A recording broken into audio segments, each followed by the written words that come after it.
Hi friends, ഇന്ന് നമുക്ക് restaurant style Hyderabadi paneer dum biryani ഉണ്ടാക്കാം. അതിനായി ഒരു പാനിൽ കുറച്ച് എണ്ണ ഒഴിച്ച് അതിലേക്ക് 3 സവാള സ്ലൈസായി കട്ട് ചെയ്ത് ഗോൾഡൻ കളർ ആവുന്നത് വരെ ഫ്രൈ ചെയ്ത് മാറ്റി വയ്ക്കുക. ശേഷം ഒരു ബൗളിൽ 1 കപ്പ് തൈരിട്ട് അതിലേക്ക് 2 ടീസ്പൂൺ മുളക് പൊടി, 1/2 ടീസ്പൂൺ മഞ്ഞൾപ്പൊടി, 1 ടീസ്പൂൺ മല്ലിപ്പൊടി, 1 teaspoon garam masala, 1 teaspoon biryani masala, 2 teaspoon ഇഞ്ചി വെളുത്തുള്ളി പേസ്റ്റ്, 1/2 ടീസ്പൂൺ ഉപ്പ്, 1 പിടി വറുത്ത് വെച്ചിരിക്കുന്ന സവാള, മല്ലിയില, പുതിനയില ഇട്ട് മിക്സ് ചെയ്ത് പനീർ അതിലേക്ക് ഇട്ട് മാരിനേറ്റ് ചെയ്ത് 30 മിനിറ്റ് മാറ്റി വയ്ക്കുക. ഒരു ബൗളിൽ കുറച്ച് പാലൊഴിച്ച് അതിലേക്ക് 1 നുള്ളി കുങ്കുമപ്പൂവ് ഇട്ട് മിക്സ് ചെയ്ത് മാറ്റി വയ്ക്കുക.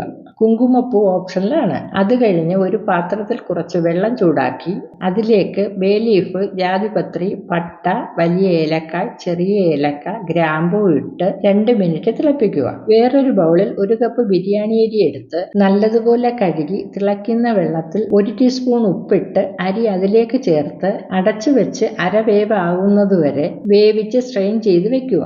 ശേഷം ഒരു പാനിൽ 4 ടീസ്പൂൺ എണ്ണ, 1 ടീസ്പൂൺ ജീരകം, ഗ്രാമ്പു, പട്ട, സ്റ്റാർ, ഏലക്ക, സവാളയും ഇട്ട് മൂപ്പിക്കുക. മൂത്ത് വരുമ്പോൾ അതിലേക്ക് 1/2 ടീസ്പൂൺ മഞ്ഞൾപ്പൊടി, 1 ടീസ്പൂൺ മുളക് പൊടി, 1 ടീസ്പൂൺ ബിരിയാണി മസാലയും ഇട്ട് മിക്സ് ചെയ്ത് അതിലേക്ക് മാരിനേറ്റ് ചെയ്ത് വെച്ചിരിക്കുന്ന പനീർ ചേർത്ത് മിക്സ് ചെയ്ത് വെക്കുക. അത് കഴിഞ്ഞ് ഒരു പാത്രം എടുത്ത് അതിലേക്ക് നെയ്യ് തടവി വേവിച്ചു വെച്ച അരിയിട്ട് അതിന്റെ മുകളിൽ പനീർ മിക്സ് ഇട്ട് വീണ്ടും അരിയിട്ട് ലെയറായി ചെയ്തെടുക്കുക. ശേഷം അതിലേക്ക് പനീർ മിക്സിലെ വെള്ളവും കുറച്ച് നെയ്യും വറുത്തു മാറ്റി വെച്ചിരുന്ന സവാളയും പുതിനയില, മല്ലിയില, കുങ്കുമപ്പൂവിട്ട പാലും ഒഴിച്ച് പാത്രത്തിന്റെ അടപ്പിൽ മാവ് ഒട്ടിച്ച് അടച്ചു വെച്ച് 10 മിനിറ്റ് ലോ ഫ്ലെയിമിൽ വേവിച്ചെടുക്കുക. നമ്മുടെ restaurant style Hyderabadi paneer dum biryani ready.